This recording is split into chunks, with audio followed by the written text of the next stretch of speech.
this is an extremely important point we are raising tonight, and there are some considerable worrying issues there within the adult social care budget. And I think Councillor Cummins has outlined those concerns which have raised the estimated money that needs to be saved of 7.238 million, which is something that was never allowed under our administration, and we have the facts to prove that. I think the Cabinet member has lost control of this budget, and in particular the care packages and the staffing overspends within the department. They have rocketed. But the important issue here, as Councillor Cummins also noted, is that the Cabinet member has been quite unable to accurately manage the projected costs and the mitigation of overspend by implementing key policies so that the services operate within a financial envelope. And I think that is a key issue which you haven't got to grips with. As a result of this, you have made a number of knee-jerk decisions. You've stated that you are to close a number of key services and reduce care for the most vulnerable.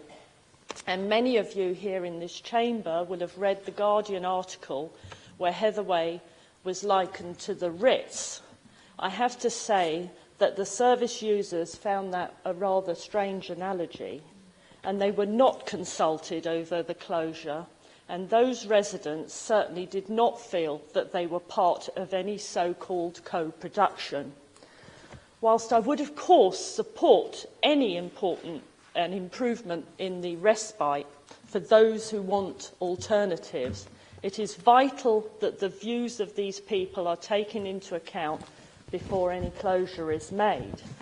These vulnerable residents have been shunted from Cherry Orchard Road and to Peter Sylvester and Addington Heights, but there's no real clear plans for the future of this provision. At the recent extraordinary meeting of the Autism Board, Andrew Reddell was there, the current plans for the diagnostic pathways have been thrown to one side, stating that the Bristol model is going to be adopted. We have no idea what that model looks like. These are all knee-jerk reactions because you are not managing the financial budget. The residents affected by your decisions are the borough's most vulnerable, and whilst, as I say, I do welcome any improvement in future provision, you have not indicated at all how that might look. Thank you, Councillor Hopley. I'm going to have to stop you. Today we've heard from the Conservatives exactly what having a Labour administration means to the people of Croydon. A budget spiralling out of control, leading to huge and unnecessary tax rises hitting the most vulnerable in our borough. It is the abject failure of Councillor Woodley that is most shocking. Labour set the budget for her department, but Councillor Woodley has totally ignored it, overspending by a shocking £11 million. Had she done a good job, then this huge council tax rise would not have been necessary. It is a huge dereliction of her public duty. And what is she doing about it? It would appear absolutely nothing. Did she sign the alliance agreement on time? No. Does she attend health and wellbeing board meetings to work out how to curb her excesses? No. Does she even know what is going on in her own department? No. She should be ashamed of herself. How can she help these constituents she talks about if she doesn't even attend the meetings? Hilariously, because of Councillor Woodley's complete failure to manage her department, a top-secret emergency committee has been set up behind closed doors to stop her department spiralling out of control. And guess what's happened since this secret committee was set up? Her budget deficit has doubled. I am pleased to see that there's an agreed method set out in the papers, and I would wholeheartedly accept that the statements set out in the review should be followed. However, in reality, the work that needs to be done should be far more granular to be of use. And as you rightly say on page 1, and I quote, "The subtleties of Croydon's situation will inevitably be missed along the way," and I do believe that that is to be true in the case of this report. If I start with the key question on how the adult social care budget is aligned, there has been a complete failure to meet projected, targeted budgets year on year. So much so that a committee was set up where no papers were presented to anyone except Councillor Hall and the then Cabinet member to give us assurances that anything was going to change. And this has never been scrutinised and provided to anyone except the administration. And this is hardly transparent and helpful. I don't know whether you've seen these papers.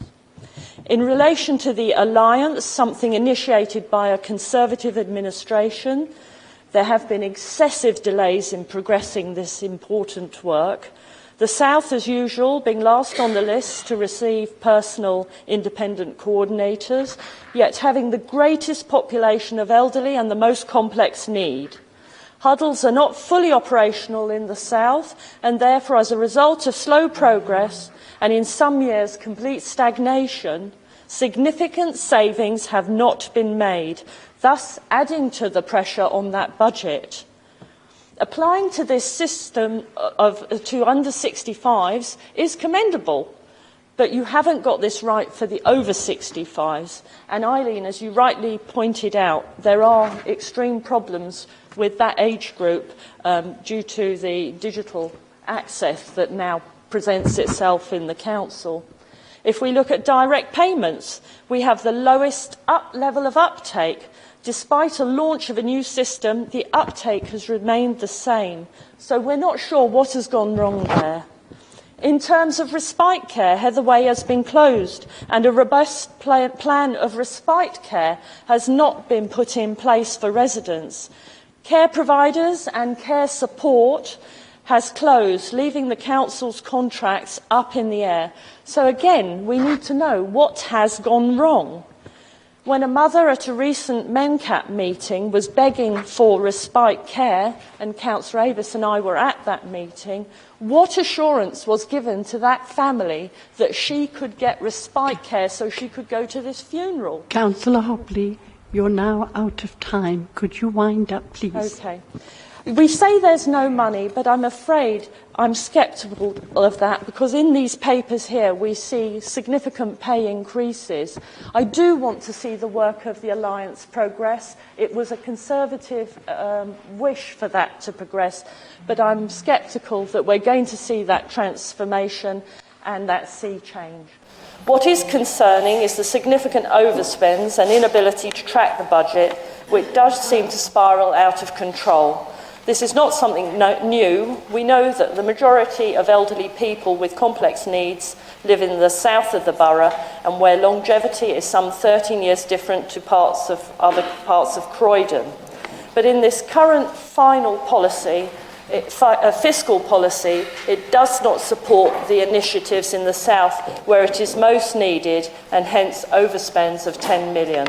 Unless the localities programme and other joint working between key health partners is not delivered at pace, I predict greater funding gaps. Figures in the budget of some 6.7 million expected to be bridged by a collaboration with our health partners, quite frankly, is unrealistic. I can only say that you have failed miserably to get this under control in previous years and now show no hope of doing so in the future. I could list numerous failings and decisions that have led to this dire state of affairs. My colleagues and I have issued warnings at committees, at council, at cabinet, but sadly you've all stuck your head in the sand and pretended that everything was fine. Well, it's a terrible mess now, and you have to put your hand out begging to MHCLG for money.